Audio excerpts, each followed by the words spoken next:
ठीक है, जहां से हमने कल डिस्कशन छोड़ा था वहीं से कंटिन्यू कर रहे हैं। जो ही हम कृष्ण को भूल जाते हैं, त्यों ही माया के महासागर को वहां पाते हैं और उसकी जकड़ में आ जाते हैं हम। इस भव सागर से बच निकलने के लिए हरे कृष्णा महामंत्र का जप करना अति महत्वपूर्ण है। हरे कृष्णा कृष्णा कृष्णा हरे हरे, हरे राम राम राम हरे हरे। यह शब्द ध्वनि कृष्ण से अभिन्न है। कृष्ण शब्द की ध्वनि तथा मूलभूत कृष्ण एक है। आप जैसे इस भौतिक जगत में नाम और नामी में भेद देखते हैं। जैसे आप मेरा नाम ले रहे हैं, तो मेरा नाम और मैं दोनों अलग अलग वस्तु हैं। आप जब मेरा नाम बोल रहे हैं सुमन माता जी, तो आपका मेरा नाम लेने मात्र से मैं आपके पास में नहीं आ जाऊंगी, मैं दूर हूं आपसे। लेकिन भगवान के साथ में ये केस नहीं है। जब हम भगवान का नाम बोलते हैं तो हम तुरंत भगवान का संग उस समय कर रहे होते हैं। जब हम हरे कृष्ण का जप और नृत्य करते हैं, तब कृष्ण भी हमारे साथ नृत्य करते हैं। इसी बार एक बहुत ही सुंदर बात संत तुकाराम जी ने बताई है। इस तरह से बताते हैं कि जब हम लेट कर जप करते हैं, तो उस समय भगवान हमारे पास बैठे होते हैं। जब हम बैठकर जप कर रहे होते हैं, तो भगवान हमारे समक्ष खड़े होते हैं।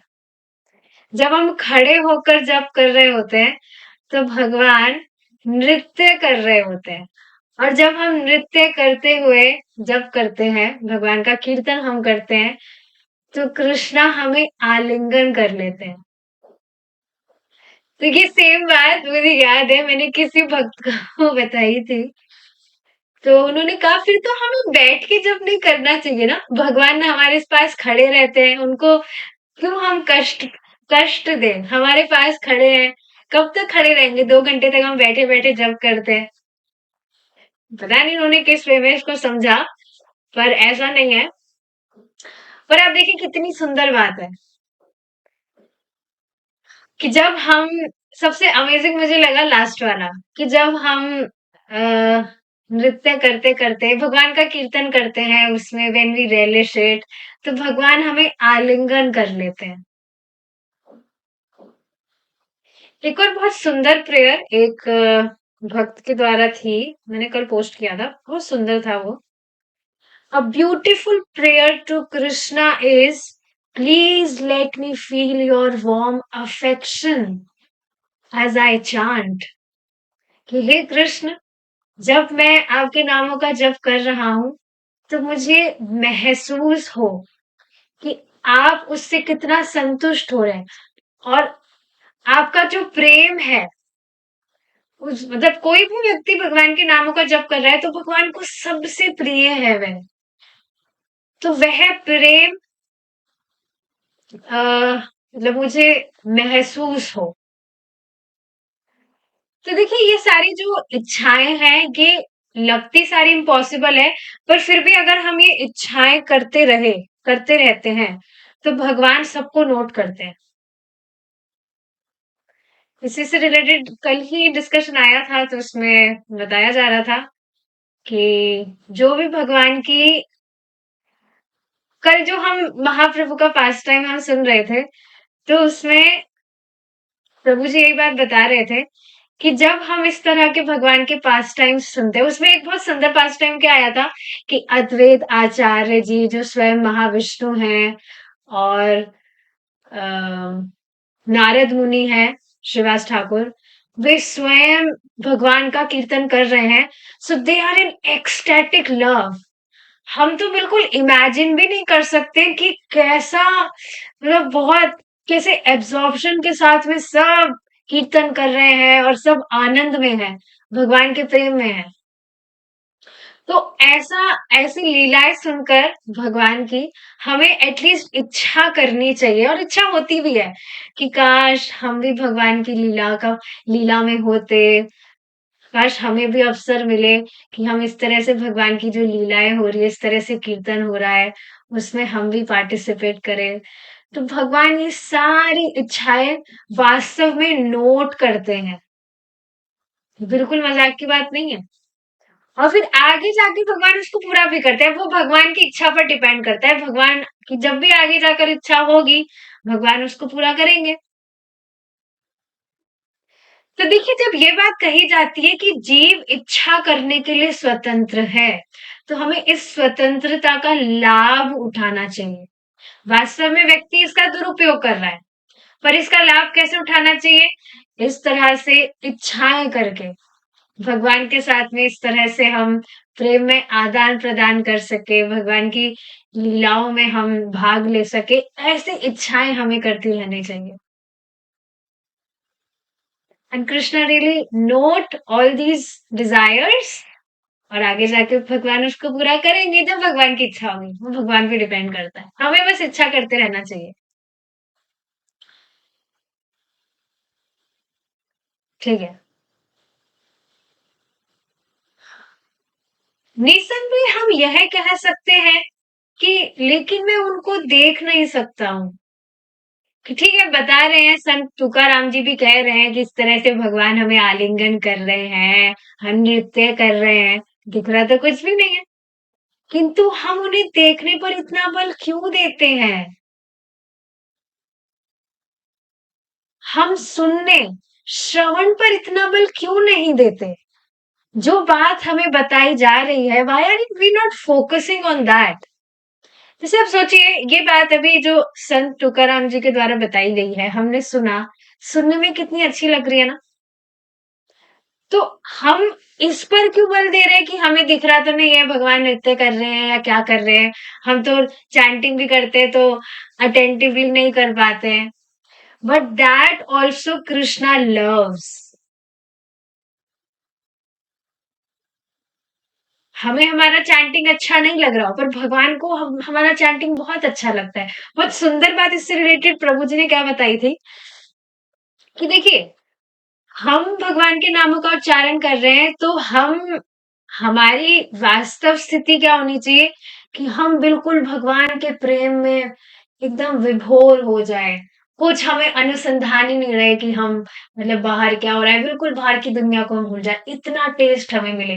वास्तव में ऐसी जीव की स्थिति है, पर भौतिक आवरण के कारण हम उसको महसूस नहीं कर पा रहे, तो वो हमारी अविद्या है।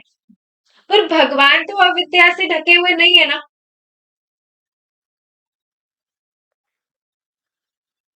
भगवान को बहुत सुखी करता है जो भी सेवा हम भगवान के लिए करते हैं, स्पेशली श्रवण और कीर्तन। तो हमें चाहे से कुछ भी हम एक्सपीरियंस ना भी कर रहे हो, तो वो हमारी अविद्या के कारण है। लेकिन भगवान तो अविद्या से ढके नहीं है। So Krishna loves it very much and Krishna appreciates it very much.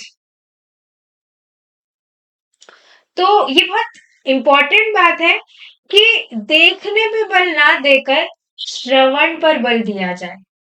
दर्शन, स्वाद, घ्राण, स्पर्श तथा श्रवण ये सब अनुभूति तथा ज्ञान के उपकरण हैं। इससे रिलेटेड एक और बात थी।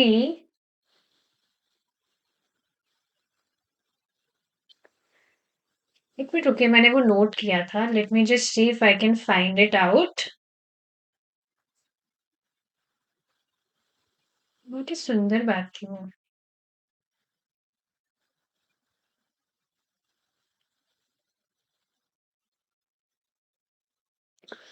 देखिए अनुभूति की जो यहाँ पर बात आ रही है, ये सब अनुभूति तथा ज्ञान के उपकरण हैं। दर्शन, स्वाद, घ्राण, स्पर्श तथा श्रवण ये सब अनुभूति तथा ज्ञान के उपकरण हैं। तो अनुभूति एक तरह से कह सकते हैं एक्सपीरियंसेस, रियलाइजेशंस तो समझना चाहिए realisations are not based on title, कि व्यक्ति टाइटल लगा दिया कि मैं ये हूं, मैं वो हूं। बहुत ही गंभीर बात है ये। Realisations are based on responsibility, कि हम कितना दायित्व के संग हमारी इंद्रियों को सीमित कर रहे हैं, और उससे व्यक्ति को आत्म साक्षात्कार प्राप्त होगा ही। शायद आज सुबह की ही क्लास में ये डिस्कशन हो रहा था कि बिना इंद्रिय संयम करे व्यक्ति आत्म साक्षात्कार को प्राप्त नहीं कर सकता है। So realizations are to be earned. We have to earn our realizations.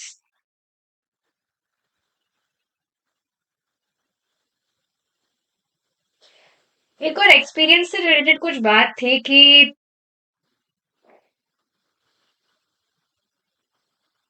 Anyways मुझे जब याद आएगा तब मैं बताऊंगी, अभी तो मुझे नहीं आ रहा है याद, एकदम स्लिप कर गई बात।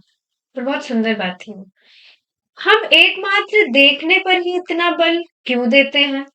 एक भक्त कृष्ण के दर्शन नहीं करना चाहता, वह तो कृष्ण के श्रवण मात्र से संतुष्ट हो जाता है। वास्तव में श्रवण ही दर्शन है।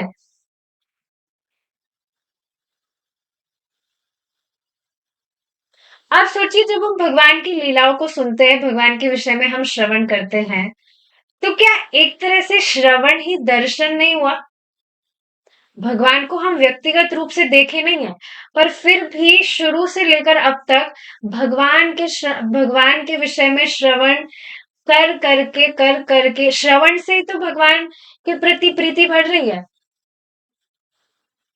आप देखेंगे काफी भक्त हैं जो जप तो करते हैं, ठीक है, नियमित रूप से 16 माला का जप कर रहे हैं, पर वो श्रवण बिल्कुल नहीं करते हैं। इस वजह से आप देखेंगे श्रवण ना करने के कारण जिस तरह से प्रगति उनको करनी चाहिए उस तरह से नहीं करते। क्योंकि आप सोचिए, आप किसी व्यक्ति के विषय में श्रवण ही नहीं करेंगे तो आप उसको जानेंगे कैसे? चैंटिंग भी जो व्यक्ति कर रहा है, तो पहले वो उसका श्रवण किया कि हाँ उसको चैंटिंग करना है, तब वो चैंटिंग करना स्टार्ट किया।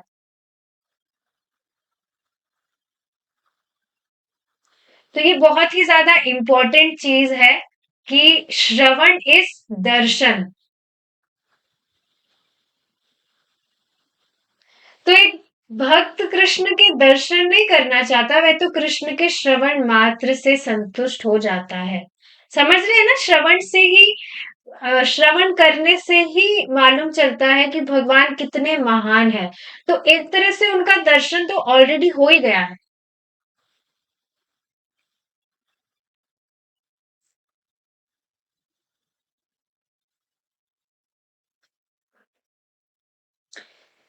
किंतु यदा कदा दर्शन हो सकते हैं, किंतु श्रवण को भी कम महत्वपूर्ण नहीं समझना चाहिए। हमने डिस्कस किया था, भगवान के जो भक्त 98% जो व्यक्ति हैं वो भगवान के श्रवण से भगवान को प्राप्त किए हैं। ऐसी अनेक वस्तुएं हैं जिन्हें हम सुनते हैं किंतु देख नहीं पाते, जैसे कि पवन हमारे कानों के पास से सरसराता हुआ निकल सकता है और हम उसे सुन सकते हैं, किंतु पवन को देखने की कोई संभावना नहीं है। ठीक है, ये तो एक हो ही गया एग्जाम्पल। इसके अलावा जो भी आप बाहर की चीजें सुने हैं, बाहर जो भी कंट्रीज है, अमेरिका के विषय में आप सुने हैं, कोई भी व्यक्ति सुनता है कि अमेरिका में जो व्यक्ति है वो इतना बढ़िया जॉब करता है, बढ़िया सेटल हो जाता है, तो सिर्फ सुन के ही तो व्यक्ति इच्छा करता है कि मैं भी वहां पर जाऊं, या पहले वो वहां पर जाकर आया है, पूरा अपना इन्वेस्टिगेशन करके आया है, उसके बाद में वो निर्णय लेता है कि मुझे जाना चाहिए क्या कि नहीं। प्रभु जी बता रहे थे कि एक बार बाली के विषय में बता रहे थे कि प्रचार के हिसाब से वहां गए थे, तो वहां कितना सात्विक वातावरण है, और वहां पर जो मौसम है वो एकदम मॉडरेट रहता है, ना गर्मी होती है ज्यादा ना सर्दी होती है, और बहुत नेचुरल है सब कुछ वहां पर। तो एक व्यक्ति का ये सब कुछ सुनकर ही बहुत इच्छा हो गई वहां जाने की। वो पूछने लगे कि कितने का टिकट है वहां पर, कैसे क्या प्रोसेस है जाने का। सिर्फ सुनने से।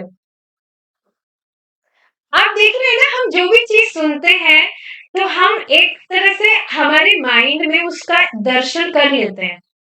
जैसे अभी मैंने बाली के विषय में बताया, तो दिमाग में आता ही है कि क्या कैसे कैसे नेचुरल चीजें हैं वहाँ। जो फ्रूट्स वगैरह हैं, जो भी वहां पर खाने की चीजें हैं, वो भी बहुत प्योर है, विदाउट अडल्ट्रेशन। सारी धारणा दिमाग में आ जाती है। किसी भी वस्तु, किसी जगह का भी हम श्रवण करते हैं, सुनते हैं उसके बारे में, तो धारणा दिमाग में हो ही जाती है।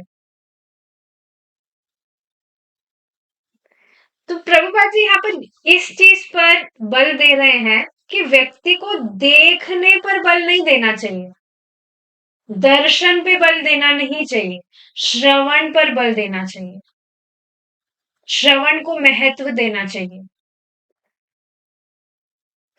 पवन को देखने की कोई संभावना नहीं है, क्योंकि सुनने, श्रवण का अनुभव देखने, दर्शन की अपेक्षा कम महत्वपूर्ण अथवा प्रामाणिक नहीं होता। अतः हम ध्वनि के माध्यम से कृष्ण का श्रवण करते हुए उनकी उपस्थिति का अनुभव कर सकते हैं। बिल्कुल प्रैक्टिकल चीजें हैं सारी। और आप ये भी देखेंगे कि व्यक्ति जब श्रवण करना छोड़ देता है, नियमित रूप से श्रवण कर रहा है, लेकिन अब उसने श्रवण करना छोड़ दिया, तो जो उसका डेली वो भक्ति करता है, जैसे भोग तो सब भगवान को लगाते ही हैं, लेकिन आप देखिए, आप श्रवण करना छोड़ दीजिए, तो आप जो भगवान को भोग भी अर्पित कर रहे हैं, उसमें भी आपकी अश्रद्धा होने लग जाएगी। क्योंकि देखिए, जो भी हम भक्ति कर रहे हैं, भक्ति की क्रियाएं, तो हमें दिखता तो नहीं है कि क्या उसका प्रभाव पड़ रहा है। प्रभाव मतलब प्रत्यक्ष हमें दिखता तो नहीं है कि क्या हो रहा है आसपास, कुछ दिखता तो नहीं है। इस वजह से अगर व्यक्ति श्रवण करना भी छोड़ देता है, तो फिर नियमित रूप से भी जो उसके लिए बहुत सहज हो गया था करना, नेचुरल, ये भी मतलब एकदम धारणा उसके दिमाग में हो गई कि अरे मैं इसके बिना भी कैसे जी सकता हूँ। लेकिन श्रवण करना जैसे ही छूटा, तो आप देखेंगे अश्रद्धा आने ही लगती है। तो बिल्कुल भी श्रवण के प्रोसेस को फॉर ग्रांटेड मत लीजिएगा, बहुत प्रबल है ये। आज ही तो प्रभु जी ने बताया था that Shravan is very powerful.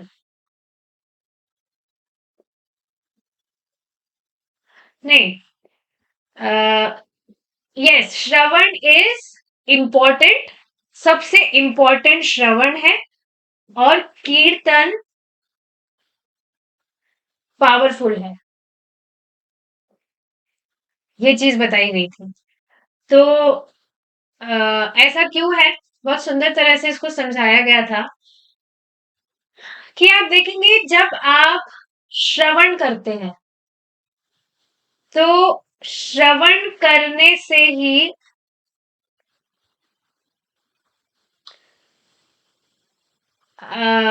श्रवण करने से आपको बेसिकली ज्ञान होता है, तो आप चीजों को याद रख पाते हैं। और जब आपको याद होगा, श्रवण करने से ज्ञान होगा, तभी आप उसको बोल पाएंगे, कीर्तन कर पाएंगे। जैसे आपको हरे कृष्ण महामंत्र के विषय में मालूम चला, तो अब आपको हरे कृष्ण महामंत्र पता है, आपने उसका श्रवण किया, तभी तो जाकर आप उसका कीर्तन कर पाते हैं। तो जो भी आप श्रवण करते हैं, वो आपके एक्शन में अपने आप ऑटोमेटिकली आने लगता है। लेकिन इंपॉर्टेंट चीज क्या है कि आप श्रवण करें, और श्रवण करेंगे तभी कीर्तन भी कर पाएंगे। आप ये चीज देख रहे हैं कि नियमित रूप से जो भी व्यक्ति श्रवण कर रहा है, भगवान के नाम को गंभीरता से जप कर रहा है, तो वो रह ही नहीं सकता बिना किसी को बताए, भगवान के विषय में बिना किसी को बताए वो रह ही नहीं सकता है। एक अजीब-सी मतलब एक क्या बोलते हैं उसको? उसका खाना ही नहीं पचेगा। बोलते हैं ना कि किसी के पेट में बात नहीं पचती है, वो बस बोलता है। तो बिल्कुल ऐसी स्थिति हो जाती है। कोई भी व्यक्ति श्रवण कर रहा है, गंभीरता से भगवान के नाम का जप कर रहा है, तो वो रह ही नहीं पाएगा। उसको बस चाहिए कि वो किसी को बताए।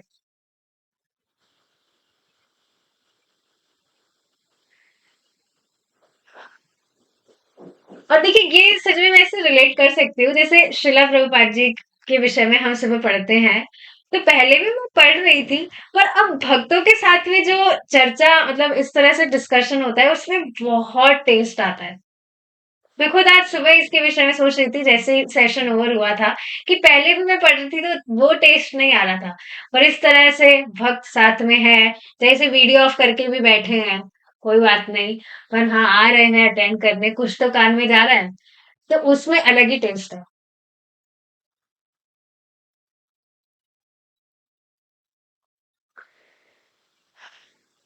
सच में भक्त कितने मतलब प्यारे हैं। मैं कल भी सोच रही थी शाम को इस विषय में कि कितने प्यारे भक्त हैं, कितना प्रेम करते हैं और जब भगवान के भक्त इतने प्यारे हैं, इतने प्रेम करने वाले हैं, तो भगवान कितना प्रेम करते हैं, इसकी तो हम कल्पना भी नहीं कर सकते।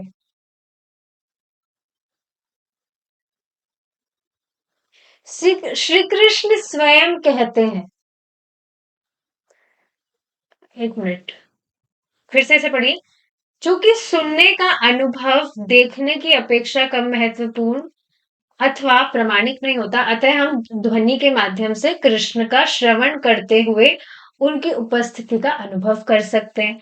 श्री कृष्ण स्वयं कहते हैं मैं ना तो अपने धाम में हूं ना ध्यान मग्न योगी के हृदय में अपितु जहां मेरे शुद्ध भक्त गायन करते हैं मैं वहां वास करता हूं। अब सोच लीजिए हमें कितना मतलब बस लगे रहना चाहिए कि हम भगवान के विषय में बोले।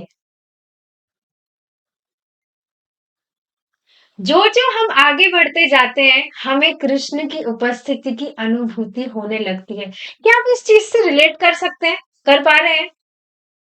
जैसे जैसे व्यक्ति भक्ति में आगे बढ़ता है कृष्णा सच में हिंट देते हैं that he is noticing our actions. ये तो हर भक्त अपने जीवन में मतलब एक्सपीरियंस कर सकते हैं दैट हाउ कृष्णा रेसिप्रोकेट्स।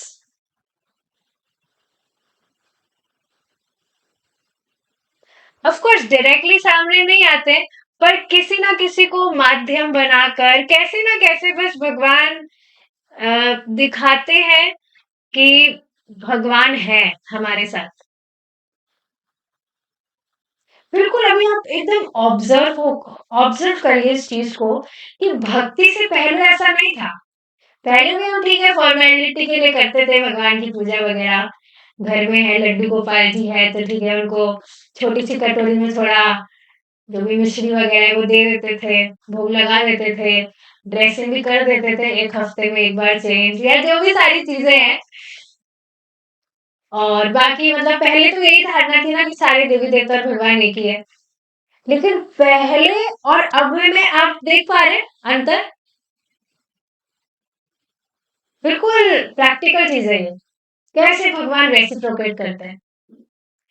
ऐसा नहीं है कि हम कृष्ण से ही वस्तुएं प्राप्त करते रहें और उन्हें कुछ भी अर्पित ना करें। हर व्यक्ति ईश्वर से कुछ ना कुछ लेता रहता है तो उन्हें हम कुछ क्यों ना दें। हम कृष्ण से जाने कितना प्रकाश वायु भोजन जल आदि लेते रहते हैं। परम पूज्य राधा गोविंद महाराज बहुत ही हास्यास्पद बात इस पर कहते हैं कि आप देख रहे हैं भगवान कितने कृपालु हैं। हमें सब कुछ दे रहे हैं वायु सूर्य सब कुछ भगवान दे रहे हैं हमको जल और बिल भी नहीं मांगते। पर मानिए किसी दिन भगवान बिल भेज दिए पूरा कितना तो लंबा बिल आएगा पूरा बिल भेज दिए कि चलो बिल अदा करो तो फिर जो व्यक्ति है उसकी क्या हालत हो जाएगी, बोलेगा अरे सरकार हम तो गरीब हैं, हम कहाँ से आपका बिल अदा कर सकते हैं, हम तो ये है वो है। तो भगवान भी ज्यादा दिमाग नहीं लगाते। भगवान बस सोचते हैं कि भोगने दो इन भिखमंगों को, मुझे कुछ नहीं चाहिए इनसे। महाराज इस तरह से बताते हैं। यदि कृष्ण ये संसाधन प्रदान ना करे तो कोई जीवित नहीं रह सकता। आप चलिए इस पर विचार करके देखिए कि हमें, ठीक है, फ्री में सारी चीजें मिल रही है, धूप हम ले रहे हैं, अभी सर्दियों में कितनी प्यारी धूप लगती है, जो तप ताप जो हमें मिलता है, इसके अलावा जो भी बाकी सारी चीजें, सांस हम ले पा रहे हैं। सोचिए कभी हम विचार नहीं करते ना इन चीजों पर, या एटलीस्ट भक्ति में आने से पहले, कि कौन हमें ये दे रहा है। बस मतलब व्यक्ति को बिल्कुल सोचता ही नहीं है इन सारे टॉपिक्स के विषय में। पर देखिए प्रभुपाद जी कितनी सुंदर बात बता रहे हैं, अगर भगवान हमें ये सब ना दे तो हम वास्तव में जीवित रह ही नहीं सकते। तो भगवान किस तरह से पूरी व्यवस्था किए हुए हैं हर किसी के लिए। क्या हम, क्या यह प्रेम है कि बदले में कभी कुछ दिए बिना लगातार लेते ही रहो, लेते ही रहो। इसी पर महाराज एक बार बता रहे थे कि जैसे कुछ लोग कहते हैं कि भगवान तो सबको देने वाले हैं, हम क्या भगवान को दें। तो महाराज इस पर कहते हैं कि हाँ, तो हम देते किसको हैं, या जो व्यक्ति हमको नहीं देता हम उसको देते हैं, या हमारे लिए कोई व्यक्ति कुछ करता है तो उसके लिए भी हमारा कुछ करने का मन करता है। आप खुद बताइए, जैसे आपके घर में कोई व्यक्ति आए हैं, या कोई व्यक्ति आए भी नहीं है, आस पड़ोस में कोई व्यक्ति है जो आपको कुछ ना कुछ देते रहते हैं, कुछ भी आइटम हो सकता है, उन्होंने कुछ बढ़िया सी डिश बनाई, अभी भक्तों और भक्तों की बात नहीं हो रही यहाँ, भक्ति से बाहर की बात हो रही है। तो उन्होंने कुछ नई डिश ट्राई की और उनका मन किया कि ये जो व्यक्ति है, मेरे जो पड़ोसी है, बहुत अच्छे व्यक्ति है, इनको देना चाहिए। उन्होंने दिया तो क्या आपका मन नहीं करेगा कि नेक्स्ट टाइम आप भी कुछ बनाए तो आप भी उनको दें। इसे तो आदान प्रदान कहते हैं। और ये प्रेम में आदान प्रदान होता है। लेकिन आप सोचिए कोई व्यक्ति आपको दे रहा है और आप बदले में उसे कभी कुछ ना दे, तो वो, अच्छा, एक तो ये अच्छी बात नहीं होगी, और फिर वो ज्यादा कभी देगा भी नहीं, वो भी फिर देना बंद कर देगा। मतलब पता नहीं, सेल्फलेस तो मतलब आप देखेंगे व्यक्ति एक्सपेक्ट भी करता है कि हम सामने वाले से प्रेम में व्यवहार कर रहे हैं, so he also expect some reciprocation, कि वो भी हमसे इस तरह का कुछ अच्छा व्यवहार करे। बात लेने देने की नहीं आ रही है, खाना पीना तो सबके घर में होता ही है, किसी किसके कमी है, पर ये जो प्रेम में आदान प्रदान है, ये विशेष चीज होती है। तब आप सोचिए भगवान जो हमें हमेशा से इतनी सुविधाएं दे रहे हैं, ये तो नेचुरल चीजें हैं, इसकी बात हो रही है, लेकिन व्यक्ति थोड़ा शास्त्र वगैरह पढ़ता है तो उसको बोध होता है कि भाई हमारी जो वास्तव में जीविका है वे भी भगवान ही चला रहे हैं, खाने पीने सोने की व्यवस्था भी भगवान ही कर रहे हैं। तो क्या यह प्रेम है कि बदले में कभी कुछ दिए बिना लगातार लेते ही रहो, लेते ही रहो। प्रेम का अर्थ है लेना, और लेने के साथ ही देना, और इसको व्यापार नहीं कहते। Business is something different. यदि हम किसी से कुछ ले और बदले में कुछ भी ना दे तो यह प्रेम नहीं हुआ, यह तो शोषण है।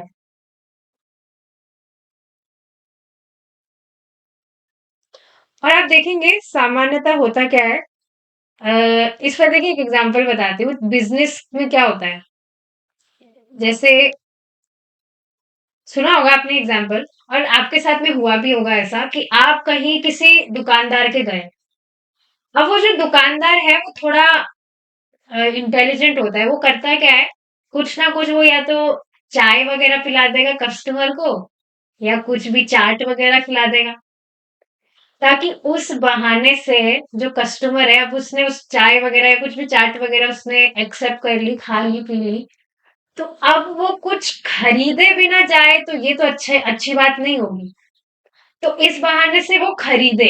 ऐसा नहीं कि वो दुकानदार, वो जो भी कस्टमर जिसके पास आ रहे हैं उससे बहुत प्रेम वह कर रहा है, वो तो उसकी बिजनेस चलाने की एक ट्रिक है।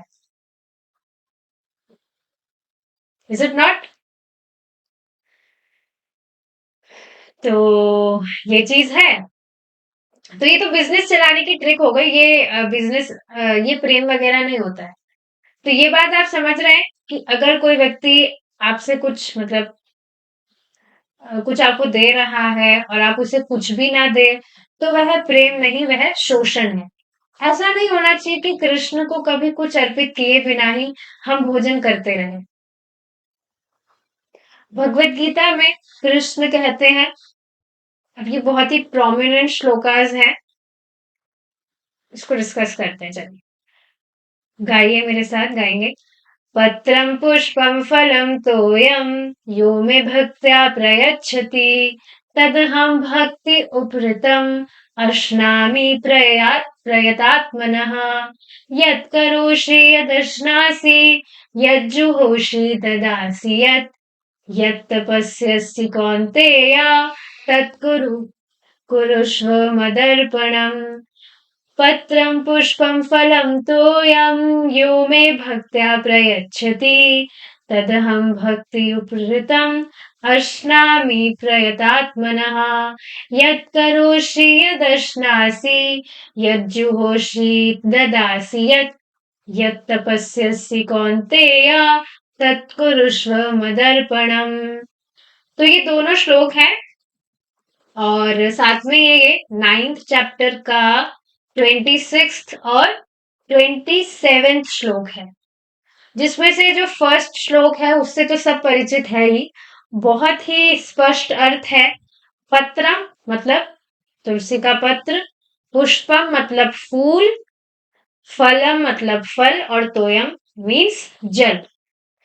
तो ये चार वस्तुएं यदि कोई व्यक्ति यो में देता है, और मतलब योमे का मतलब आप समझ रहे हैं? कोई भी व्यक्ति देता है, कोई भी मतलब कोई भी, चाहे वो किसी भी कास्ट का हो, कुछ भी अपनी धर्म का वो पहचान कर रहा है, कुछ भी हो, तो वह भगवान को दे रहा है। और आप देखेंगे कि बहुत ही इंटरेस्टिंग चीज है, जैसे कुछ लोग होते हैं जो डीटी वर्शिप वगैरह नहीं भी कर रहे हो, पर आपके कहने पर वो नाम जप कर रहे हैं। लेकिन अगर आप डीटी वर्शिप कर रहे हैं, जैसे like I have Krishna, I do deity worship, तो कुछ भक्त हैं जो डीटी वर्शिप नहीं करते हैं, या करते भी हैं, तो दे आस्क मी कि मैं उनकी तरफ से भी भगवान को फ्लावर्स में ऑफर करूं और फ्रूट्स ऑफर करूं। तो वो या तो इस तरह से मुझे मतलब भेज देते हैं, और they give something so that I may take it from their side. तो आप देखेंगे इसका भी उन्हें लाभ होता है। आप देख रहे हैं भगवान की भक्ति में व्यक्ति को कैसे भी लगाया जा सकता है। जैसे एक व्यक्ति है, वो कुछ निराकार संप्रदाय से निरंकारी संप्रदाय फॉलो करते हैं, संप्रदाय, लेकिन एक्चुअली ही इज कंफ्यूज्ड, बहुत बुजुर्ग भी हो गए अब तो वो हरे कृष्णा भी करते हैं, मुझे जब भी मतलब व्हेन ही सी मी तो मुझे ग्रीट करते हैं, वो प्रसाद भी मुझसे एक्सेप्ट करते हैं वो। और कभी-कभी मतलब फिर अब उनका भी मन करता है कि वो भी मुझे कुछ दे। तो मैंने उनको बता रखा है कि आपका देने का ही मन करता है तो आप फ्रूट्स मुझे दे सकते हैं। So I accept fruits from him and I offer it to Krishna. तो इसका लाभ उन्हें भी होगा, हो रहा है। तो आप देख रहे हैं जैसे कोई व्यक्ति इतना मतलब कुछ भक्ति वगैरह वो नहीं कर रहा है, तो इस तरह से भी अगर आप उसको सेवा में लगाएं तो आगे जाके पक्का वह भक्त बनेगा। सुकृत उसका इकट्ठा कर रहे हैं ना, और इसका लाभ आपको भी होगा। किसी व्यक्ति की आप सहायता कर रहे हैं, ये तो हमने सुना ही है। कोई भी व्यक्ति कुछ कर्म कर रहा है तो उसकी सहायता करने वाला, उसको प्रेरणा देने वाला, 5 तरह के ऐसे व्यक्ति होते हैं, तो उनको सबको सेम प्रकार का लाभ होता है।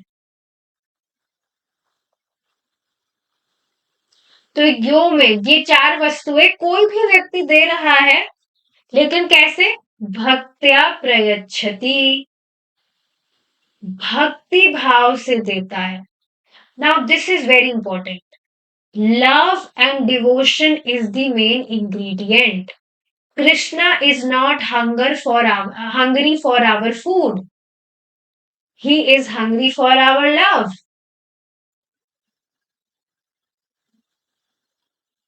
तो यो में भक्ता प्रयच्छति मीन्स कि जो भगवान को प्रेम से देता है उसे भगवान स्वीकार करते हैं। और इसका एक और अर्थ यह भी है कि वह वस्तु देना जिससे भगवान प्रसन्न हो। अब भगवान किससे प्रसन्न होते हैं? कि हम अच्छे से प्योरिटी फॉलो करके, स्नान वगैरह करके भगवान के लिए प्रसाद बनाए। और जो भी लिमिटेशंस पता है, अनियन गार्लिक वगैरह यूज नहीं करना होता है, और जो भी बाकी इम्प्योर चीजें होती है, इसमें भी काफी सारी चीजें होती है। सोयाबीन हम भगवान को ऑफर नहीं कर सकते, रेड लेंटिल्स जो होती है, मसूर की दाल, और तो कुछ नहीं है। तो हाँ, भगवान को जो प्रिय है सात्विक भोजन, वह हम भगवान के लिए शुद्धता से प्योरिटी फॉलो करके बनाए। तो जो भगवान को प्रसन्न करने वाला है, वह हम भगवान को सुख की करने की इच्छा से हम भगवान को दें। वस्तु से ज्यादा भाव का महत्व है कि भगवान इस वस्तु को प्राप्त करके सुखी होंगे। तो कोई भी व्यक्ति ये 4 चीजें व्यक्ति को देता है, भगवान को देता है। तदहम भक्ति उपहृतम अश्नामि प्रयतात्मनः। अब देखिए एक सुंदर वर्ड यहाँ पर क्या आ रहा है? उपहृतम। कि ठीक है, भक्ति भाव से वह दे रहा है। उपहृतम का मतलब होता है उपहार, भेंट। उपहार का उद्देश्य क्या होता है? हम किसी भी व्यक्ति को कुछ उपहार देना चाहते हैं। जैसे कभी मतलब काफी दिनों बाद अगर भक्त मिलते हैं एक दूसरे से, तो कुछ ना कुछ गिफ्ट वो देना चाहते हैं, इज इट नॉट? तो उपहार देने का उद्देश्य क्या होता है? कि सामने वाला जो व्यक्ति है वह प्रसन्न हो, हम उसको खुश करें। तो भक्ति उपृतम का मतलब क्या हुआ? कि जो मैं भगवान को दे रहा हूं उससे भगवान प्रसन्न हो। अश्नामी प्रयदात्मनः, और भगवान उसको स्वीकार करते हैं। अश्नामी मतलब उसको खाते हैं। ये बहुत ही इंटरेस्टिंग श्लोक है ये। ठीक है, इसका हम थोड़ा और डिस्कशन करेंगे, अभी टाइम है हमारे पास में। देखिए एक बात समझने वाली क्या है, वैसे तो ये श्लोक हमने काफी बार डिस्कस किया हुआ ही है, पर एक जो इम्पोर्टेंट चीज है वो क्या है, जो भगवान यहाँ पर बताना चाह रहे हैं। आप देखेंगे सारे देवताओं के, देवी देवताओं के मूल भगवान कृष्ण है। तो जब व्यक्ति इस बात को समझता है कि अरे भगवान तो इतने महान हैं, सभी देवी देवताओं के मूल हैं। कल भी मैं श्लोक पढ़ रही थी, सेकंड चैप्टर का था वो, अन्न वाला कुछ श्लोक था, मैंने एक भक्त से पूछा भी था, तो उसमें भी सेम चीज बताई जा रही थी कि क्योंकि भगवान कृष्ण सभी देवी देवताओं के मूल है, तो जब हम भगवान कृष्ण की उपासना कर रहे हैं, उनको हम भोजन अर्पण कर रहे हैं, तो अलग से देवी देवताओं की उपासना करने की जरूरत नहीं है। तो जब व्यक्ति इस बात को समझता है तो वो समझेगा कि अरे भगवान तो इतने बड़े हैं, इतने महान हैं, मैं भगवान की सेवा कैसे कर सकता हूँ? मेरे पास तो इतना कुछ धन भी नहीं है, मैं कैसे भगवान की सेवा कर सकता हूँ? तो यहाँ भगवान क्या कह रहे हैं? इसी के रिलेशन में भगवान क्या कह रहे हैं कि तुम मेरी सेवा करोगे तो तुम्हें असीमित लाभ प्राप्त होगा और इसके लिए तुम्हें ज्यादा कुछ प्रयास करने की जरूरत नहीं है। बस एक पत्ता, फल, जल और पुष्प तुम मुझे दोगे प्रेम से तो मैं उसको स्वीकार कर लूंगा। तो आप देख रहे हैं ना कि मतलब भगवान का कितना प्रेम है जीवात्मा के लिए कि ज्यादा कुछ मतलब ऐसा भगवान ने प्रोसेस दिया है जिसको हर कोई व्यक्ति ही बहुत आसानी से फॉलो कर सकता है। जैसे अब वो जो बाहर विदेश में वो जो व्यक्ति रहते हैं वो स्नान भी हफ्ते में 2 बार करते हैं। It was very surprising for me कि यहाँ पर भक्त एक दिन में 2 बार स्नान करते हैं और वहां पर वो एक हफ्ते में 2 बार स्नान करते हैं। तो और ठीक है उनसे ज्यादा कुछ प्योरिटी वगैरह फॉलो करने का एक्सपेक्ट किया भी नहीं जा सकता है। बट एटलीस्ट आप देखिए जो 4 चीजें हैं ये कितना इजीली वो भगवान को दे सकते हैं जब वो स्नान करें। तो and he has started doing that. आप देख रहे हैं ना भगवान ने कितना सुलभ किया है ये हर कोई व्यक्ति कर सकता है। अब जैसे ये बात मेरे लिए मैंने सुनी तो मेरे लिए बहुत नई थी लेकिन भगवान तो जान रहे हैं ना कि सब मतलब कैसी कैसी चेतनाओं से युक्त जीव है। मनुष्यों में भी 4 लाख तरह की चेतनाएं हैं। और इंटरेस्टिंग चीज क्या है कि ऐसा भी नहीं है कि अरे मैंने तो भगवान को अभी अभी भोग लगाया था अब मैं दोबारा भोग लगाऊंगा तो भगवान स्वीकार करेंगे क्या। हाँ दोबारा भी आप लगाएंगे तो दोबारा भी भगवान खा लेते हैं। 56 भोग के 56 भोग भगवान खा जाएंगे अगर आप भगवान को देते हैं तो।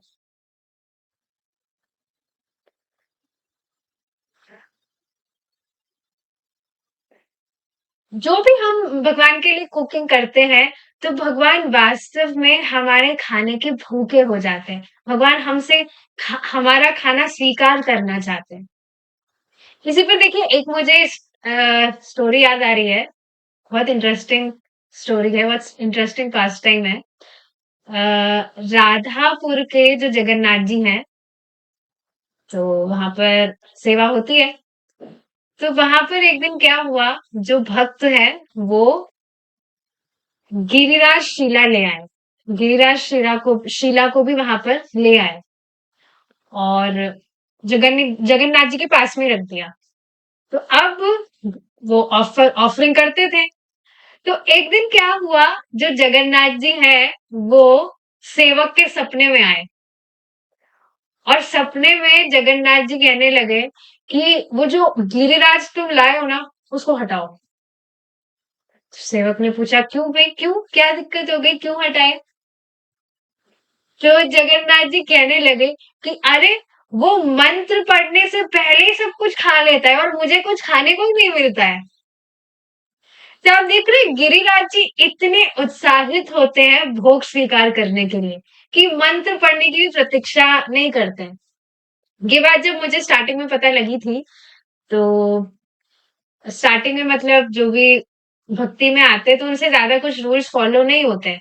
तो मैं स्टार्टिंग में क्या करती थी मैं गिरिराज जी का फोटो ही मैं पेंट करती रहती थी। पेंटिंग करना मुझे पसंद था ही अब तो मैं नहीं करती हूँ पर पहले मैं करती रहती थी पेंटिंग। तो मैं गिरिराज जी का फोटो बना बना के भक्तों को भेजती रहती थी और उनको मैं बताती थी कि सिर्फ आप भगवान को दिखाएंगे तो देखने मात्र से भगवान स्वीकार कर लेंगे कुछ मंत्र वगैरह पढ़ने की भी जरूरत नहीं है। ऐसे आप देखेंगे पूरा गांव का गांव गिरिराज जी को भोग लगाए जा रहे हैं पर गिरिराज जी किससे संतुष्ट हुए। तुलसी पत्र से। जैसे पर एक बहुत सुंदर बात एक भक्त बता रहे थे प्रभु जी बता रहे थे, उनके माध्यम से पता लगा कि कोई भक्त बता रहे थे कि हमारे पास भक्ति नहीं है, हम मानते हैं, हम स्वीकार करते हैं कि हमारे पास भक्ति नहीं है, लेकिन तुलसी देवी की कृपा से भगवान स्वीकार करते हैं। मैं तो भगवान की शुद्ध भक्त है। तो देखिए ये बहुत इंपॉर्टेंट चीज है कि जितना हमारा ये भाव होता है कि हमारी तो कुछ भक्ति है ही नहीं, मतलब वाकई ऐसे नहीं हम बस डुप्लिसिटी कर रहे हैं, भगवान उतना ही आपकी सेवा को और स्वीकार करते हैं। लेकिन अगर हमें थोड़ा अहम आ जाए, प्राउड हो जाए कि मैं तो देखो कितना ग्रेट डिवोटी हो गया हूँ, इतनी प्योरिटी में फॉलो करता हूँ, तो वो ठीक बात नहीं है। Humility is something which attracts Krishna very very much. आज ही से रिलेटेड एक पास टाइम हमने सुना था चैतन्य महाप्रभु की लीला में, जो राजा रुद्र प्रताप है, तो वो राजा थे इस वजह से भगवान उनसे नहीं मिल रहे थे, लेकिन बाद में उन्होंने सोचा कि अरे मैं राजा होकर भी अगर मैं भगवान का दर्शन नहीं कर सकता हूँ तो क्या ही काम का मेरा राजा होना। इससे अच्छा तो ये है कि मैं एकदम निम्न में हो जाऊं, बिल्कुल एकदम मैं गरीब में हो जाऊं, ऐसा कुछ उन्होंने कहा था। तो बाद में वो झाड़ू की सेवा कर, मतलब झाड़ू लगा रहे थे, वो झाड़ू की सेवा वो कर रहे थे बिल्कुल नम्र भाव में। तो बाद में चैतन्य महाप्रभु उनकी इस नम्रता से प्रसन्न होकर महाप्रभु उनसे मिलते हैं। तो ह्यूमिलिटी, तभी तो कहा जाता है ना कि अ, भगवान के दासों का दास हमें बनना है, बहुत नम्र हमें बनना है, और यही गुण है जो भगवान को बहुत आकर्षित करता है। तो भक्त बहुत बुद्धिमान होता है, क्योंकि बहुत सुलभ वस्तुओं को वो भगवान को देकर असीमित लाभ प्राप्त कर लेता है। और यही दूसरी तरफ जो व्यक्ति डाउट कर रहा है वो बस अब करते रहे, फिर तुम रहो यहीं पर।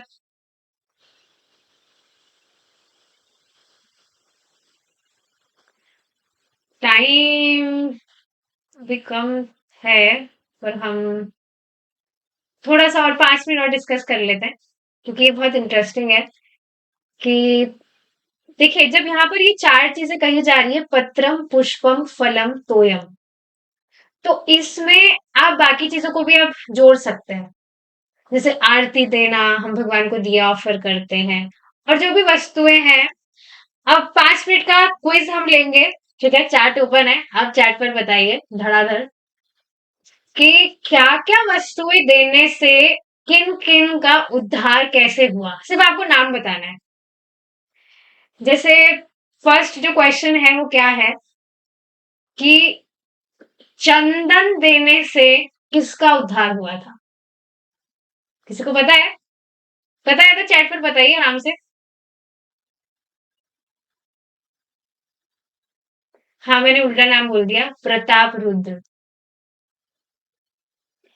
भगवान कृष्ण की लीला की बात हो रही है।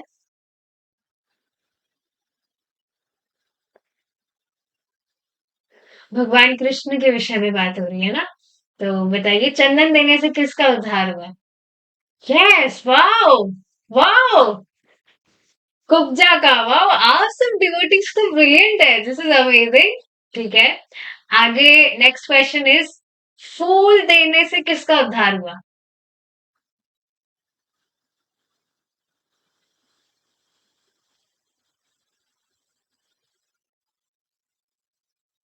भगवान कृष्ण की लीला की बात हो रही है, ये ध्यान रखिए आप। ठीक है, यस, सुदामा वाली, राइट। और क्या वरदान भगवान उनको दिए थे? वो सिर्फ भगवान को माला दिए थे एक्चुअली, वो क्या वरदान उनको दिए थे भगवान कि इस भौतिक जगत में आपको कभी भी कोई कष्ट या कठिनाई का सामना नहीं करना पड़ेगा, और इस जीवन के बाद भगवान के धाम की प्राप्ति उन्हें होगी। सोचिए सिर्फ सोचिए इस जगत में सारी सुविधाएं प्राप्त होगी, और फिर भगवान का धाम सिर्फ एक बार माला देने में। और जो भक्त डेली ही भगवान को इस तरह से दे रहे हैं उनका तो कहना ही क्या। अच्छा, नेक्स्ट क्वेश्चन। पानी देकर किनका उद्धार हुआ? जल। सारी लिस्ट चेक कर रहे हैं यहाँ पर, जो भी लिस्ट है। तोयम। जल देकर किनका उद्धार हुआ?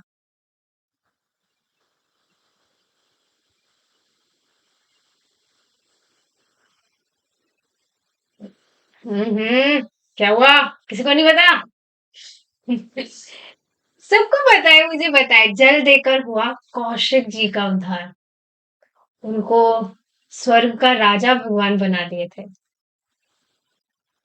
और एक और इसमें भगवान चैतन्य महाप्रभु की लीला में भी अद्वैत आचार्य जी तुलसी और जल से भगवान की सेवा कर रहे थे, तो उससे चैतन्य महाप्रभु का अवतरण हुआ था। नेक्स्ट, फल देकर किसका उद्धार हुआ? फल से।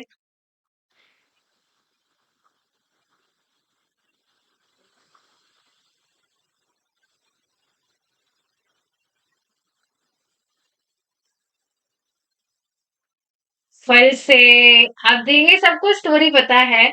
जो लिटिल कृष्णा है, जब भगवान छोटे थे तो एक फल बेचने वाली आई थी। यस, फल वाली माता जी का।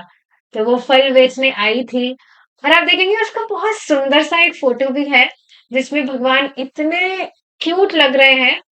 बहुत सुंदर सी लीला है, भगवान उसमें इतने क्यूट लग रहे हैं। और आपने लिटिल कृष्णा भी में भी देखा होगा कि भगवान कैसे अपने हाथ में गेहूं के जो आ, कुछ गेहूं के जो दाने हैं वो लेकर आते हैं, और लाते लाते लाते गिरते गिरते गिरते वो उनके हाथों से फिर वो मतलब सारे गिर जाते हैं, कुछ थोड़े से ही बचते हैं। लेकिन फिर भी वो जो फल वाली माता जी हैं वो उनको फल देती है। और फिर जब वो पीछे मुड़ के देखती है तो उस फल वाली की जो टोकरी है वो पूरी सोने और चांदी से भर जाती है। तो कहने का अर्थ क्या है कि जो भी भगवान को देता है उसको असीमित लाभ प्राप्त होता है। अब देखिए ना, ये चीजें बहुत ही सामान्य सी लगती है, लेकिन कृष्ण इन सभी से बहुत सुखी होते हैं, भगवान को बहुत सुख देने वाली है।